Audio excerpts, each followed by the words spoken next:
एक वॾे शहर में इमरान नाले मशहूर सोनारो रहंदो हो। हिन वटि नायाब हीरा जवाहर पिणु हूंदा हुआ।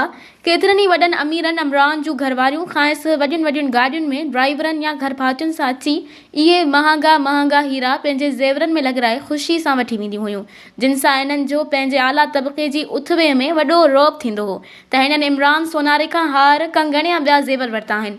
हू नाले चढ़ियो बि हो, जॾहिं त के ॿिया बि जौहरी हिन बाज़ार में हुआ, पर इमरान जी मशहूरी वधीक हुई, जंहिंजो हिकु अहम सबबु संदसि कारीगर कादिर बख़्श कादू हो। कादू एतिरो त बहितरीन कारीगर हो जो ज़ेवरनि में जेके बड़ा लॻंदा हुआ उहे बि तमामु हुसन कंदा हुआ। खेसि बड़े या हीरे जी कट कूट, जड़ाव या बीहक जी मुकमल ख़बर हुई। कादिर बख़्श जे ठाहियल ज़ेवरनि मां कॾहिं बि हीरा छणी या टुटी कोन किरंदा हुआ। भली सोन घसी वञे, पर कादू जा लॻायल हीरा ज़ेवरनि में हुसन क़ाइमु रखंदड़ हुआ। इन ई सॼी ॻाल्हि जी इमरान खे चङी रीति ख़बर हुई। हू दिल में पंहिंजी दुकान जी कामयाबी ऐं तरक़ी में कादिर बख़्श जो हथु ज़रूरु महसूसु कंदो हो, पर वाखाण कोन कंदो हुअसि त मतां दिमाग़ु ख़राबु थी वञेसि या कंहिं सां ॻाल्हि करे त पोइ केरु लालच में वॾी पघार ते पाण वटि बीहारे छॾे। इमरान खेसि पघार सही ॾींदो हो, पर हू हिसाब किताब वारो ज़रूरु हो। कंहिं बि कमु कंदड़ जे महल ते कमु ईंदे ॼण खेसि बुख़ार ईंदो हो। कादिर बख़्श जी न्याणी आरिफा जी शादी अची मथे ते बीठी। हिन जेके 4 पैसा बचत कया हुआ से त शादी जो सामान वठण में सही कुतब आया, पर अञा बि के ख़र्च हुआ। खेसि पैसे जी वॾी खोज हुई। ख़मीस जे ॾींहुं शाम जो जॾहिं जल्दी सभु कारीगर हलिया विया, ॿिए ॾींहुं जुमे जे करे दुकान बंदि रहणो हो। कादिर बख़्श अची इमरान सोनारे जो पासो वरितो। चयाईं, साईं, 1 लख रुपया उधारा खपनि था। भली मुंहिंजी पघार मां किस्तूं करे कटे वठिजो, पर मुंहिंजी न्याणी जी शादी आहे, मुंहिंजी महल मल्हायो। इमरान मुंहं में घुंड विझी चवणु लॻो त तोखे ख़बर आहे त आउं कंहिं बि नौकर खे घरों मसइलनि या बीमारी सीमारी में का बि एडवांस कोन ॾींदो आहियां। पंहिंजी पघार मां बचत करे पूरत कयो। कादिर बख़्श घणियूं मिंथूं कयसि, पंहिंजी कारीगरी जो अहसासु ॾियारियईं, पर हिन ते असरु कोन थियो। हफ़्ते खां पोइ कादिर हिकु अछो, ख़ूबसूरत, नायाब ऐं अनोखो हीरो खणी वटसि वेठो। चवणु लॻो, इमरान साहब, हीउ हीरो मुंहिंजे वॾनि जी निशानी आहे।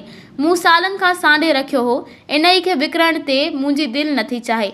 2-3 लखनि जो आहे, पर आउं तव्हां वटि गिरवी थो रखायां।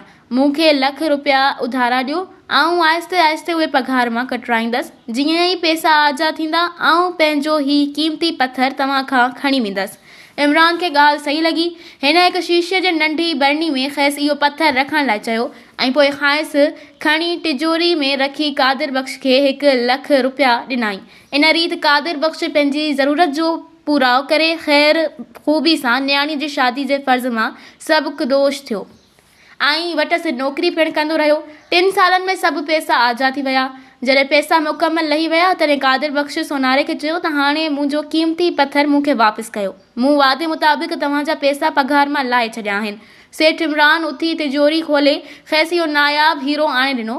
कादिर बख़्श हिकु पाणी जो प्यालो खणी हुन में इहो अछो हीरो विधो ऐं पोइ हुन खे लोॾणु लॻो। थोरी ई देरि में इहो हीरो पाणी में ॻरी वियो। सोनारो हैरान थी ॾांहुंसि ॾिसणु लॻो। कादिर बख़्श चयसि, इमरान साईं, इहो हीरो डायमंड कोन्हे, इहो त मिस्री जो ॻंढो आहे, जंहिंखे मूं पंहिंजे हथ जी सफ़ाई सां अहिड़ो त ख़ूबसूरती सां छिले तयारु कयो जो तव्हां पिणु धोखे खाई विया त इहो असली हीरो आहे। इन ई में कमाल मुंहिंजे फ़न जो आहे।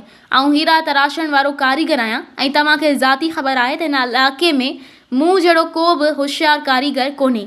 मूंखे ॾुख इन ई जो आहे त मूंखे पंहिंजी क़दुरु ऐं क़ीमत जी ख़बर हुई, पर मूं तव्हां जहिड़े बेक़दर माण्हू वटि हयाती दान कई। तव्हां मुंहिंजी सलाहियतुनि ते एतबार कोन कयो, 2 रुपयनि जी मिस्री जी ॻंढी ते भरवसो कयो। अफ़सोस, अहिड़ी नाक़ादिर शनास वटि आउं वधीक कमु नथो करे सघां। ईअं चवण खां पोइ कादिर बख़्श सोनारे इमरान खे हैरान ऐं परेशान छॾे इत्मिनान सां दुकान जे